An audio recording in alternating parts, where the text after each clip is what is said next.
ವಿರುದ್ಧ ಕುಮಾರ್ ಬಂಗಾರಪ್ಪ ಕಿಡಿಕಾರಿದ್ದಾರೆ. ಯಾವ ಕರೆದ್ರೂ ಕೂಡ ಸಿಎಂ ಜಿಲ್ಲೆಗೆ ಬರಲಿಲ್ಲ, ಚುನಾವಣೆಗೋಸ್ಕರ ಫಾರಿನ್ನಿಂದ ಅಭ್ಯರ್ಥಿಯನ್ನ ತಂದಿದ್ದಾರೆ ಅಂತ ಅವರ ಸಹೋದರನ ವಿರುದ್ಧನೂ ಕೂಡ ಕಿಡಿಕಾರಿದ್ದಾರೆ.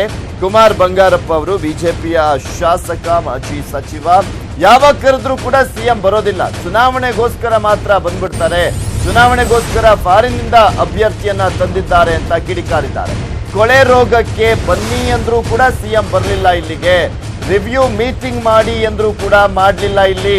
ಆದ್ರೆ ಚುನಾವಣೆಗಾಗಿ ವಾರಗಟ್ಟಲೆ ವಾಸ್ತವ್ಯವನ್ನ ಹೂಡ್ತಾರೆ ಅಂತ ಆಕ್ರೋಶವನ್ನ ವ್ಯಕ್ತಪಡಿಸಿದ್ದಾರೆ. ಶಿವಮೊಗ್ಗದಲ್ಲಿ ಬಿಜೆಪಿಯ ಸಿಂಗಲ್ ಸಿಂಹದ ರೀತಿ ಇದೆ, ಬಿಜೆಪಿ ಸಿಂಗಲ್ ಸಿಂಹದ ರೀತಿ ಇದೆ.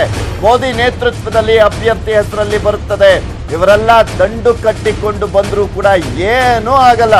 ಇವೆರಡರಲ್ಲೂ ಕೂಡ ಇವರೆಲ್ಲ ದಂಡನ್ನ ಕಟ್ಕೊಂಡ್ಬಂದ್ರು ಕೂಡ ಏನು ಮಾಡೋಕ್ಕಾಗೋದಿಲ್ಲ. ಶಿವಮೊಗ್ಗದಲ್ಲಿ HD ರೇವಣ್ಣ ತಂದೆ ಮಕ್ಕಳು ಎಲ್ಲರೂ ಬಂದಿದ್ದಾರೆ.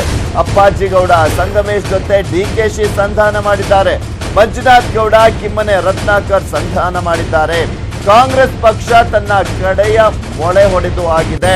ಕಾಗೋಡು ತಿಮ್ಮಪ್ಪ ಈಗಾಗಲೇ ಮೂಲೆ ಗುಂಪಾಗಿದ್ದಾರೆ. ಅರಣ್ಯ ಹಕ್ಕುಗಳ ಮಾತಿಗೆ ಭಾರಿ ಹಿನ್ನಡೆಯಾಗಿದೆ ಅಂತ ಕೂಡ ಕುಮಾರ್ ಬಂಗಾರಪ್ಪನವರು ಮಾತನಾಡುವಂತಹ ಸಂದರ್ಭದಲ್ಲಿ ಮೈತ್ರಿ ಪಕ್ಷದ ನಾಯಕರ ವಿರುದ್ಧ ವಾಗ್ದಾಳಿಯನ್ನ ನಡೆಸಿದ್ದಾರೆ.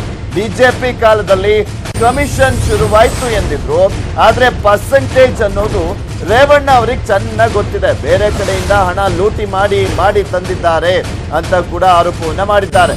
ಮೈತ್ರಿ ನಾಯಕರ ವಿರುದ್ಧ ಕುಮಾರ್ ಬಂಗಾರಪ್ಪ ಅವರು ಈ ರೀತಿಯಾಗಿ ವಾಗ್ದಾಳಿಯನ್ನ ನಡೆಸಿದ್ದಾರೆ.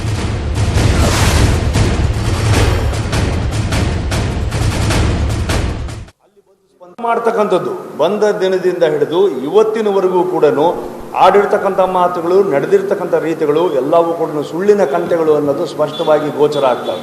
ಮತ್ತು ಇವರು ಎಲ್ಲಿ ಮಾಡಬೇಕಿತ್ತೋ ಅಲ್ಲಿ ಬಂದು ಸ್ಪಂದಿಸಲಿಲ್ಲ, ಅಲ್ಲಿ ಬಂದು ನೋಡಲೂ ಇಲ್ಲ. ಇವತ್ತು ಚುನಾವಣೆಗಳಿಗೋಸ್ಕರನೇ ಕ್ಯಾಂಡಿಡೇಟ್ ತರೋದು, ಚುನಾವಣೆಗೋಸ್ಕರನೇ ಫಾರಿನ್ನಿಂದ ಕ್ಯಾಂಡಿಡೇಟ್ ತರೋದು. ಚುನಾವಣೆ ಆದಮೇಲೆ ಕ್ಯಾಂಡಿಡೇಟ್ ಎಲ್ಲಿ ಹೋಗಿದ್ದಾರೆ, ಮಂಡ್ಯ ಕ್ಯಾಂಡಿಡೇಟ್ ಅಂತ ಹೇಳಿದರೆ ಇವತ್ತು ಫಾರಿನ್ನಲ್ಲೇ ಹುಡುಕ್ತಕ್ಕಂಥ ಪರಿಸ್ಥಿತಿ ಬಂದಿದೆ. ಅದರಿಂದ ಶಿವಮೊಗ್ಗನೂ ಕೂಡ ದೂರ ಇಲ್ಲ, ನಾವು ಕೊಳೆ ರೋಗಕ್ಕೆ ಬನ್ನಿ ಅಂದ್ವಿ, ಬರಲಿಲ್ಲ. ರಿವ್ಯೂ ಮೀಟಿಂಗ್ ಮಾಡಿ ಅಂದ್ರಿ, ಮಾಡಲಿಲ್ಲ. ಅತಿವೃಷ್ಟಿಯಿಂದ ಹಾನಿಯಾಗಿದೆ, ಒಂದು ಸರಿ ನೀವು ಬಂದು ಹೋಗಿ ಅಂತ ಹೇಳಿದ್ವಿ, ಆಗ ಮಾನ್ಯ ಮುಖ್ಯಮಂತ್ರಿಗಳು ಬರಲಿಲ್ಲ. ಆದರೆ 7-8 ದಿನಗಳ ಕಾಲ ಸತತವಾಗಿ ಇಲ್ಲಿ ಕೂತ್ಕೊಂಡು ಚುನಾವಣೆಗೋಸ್ಕರನೇ ಇವತ್ತು ಮಾಡ್ತಕ್ಕಂಥ ಕೆಲಸವನ್ನು ಇವತ್ತು ಮಾಡಿದ್ದಾರೆ ಅನ್ನೋದಾದರೆ, ಇವರು ಚುನಾವಣೆಗೋಸ್ಕರನೇ ಬಂದು ಹೋಗಿ ಶೋಕಿ ಮಾಡ್ತಕ್ಕಂಥ ಕೆಲಸ ಆಗುತ್ತೆ.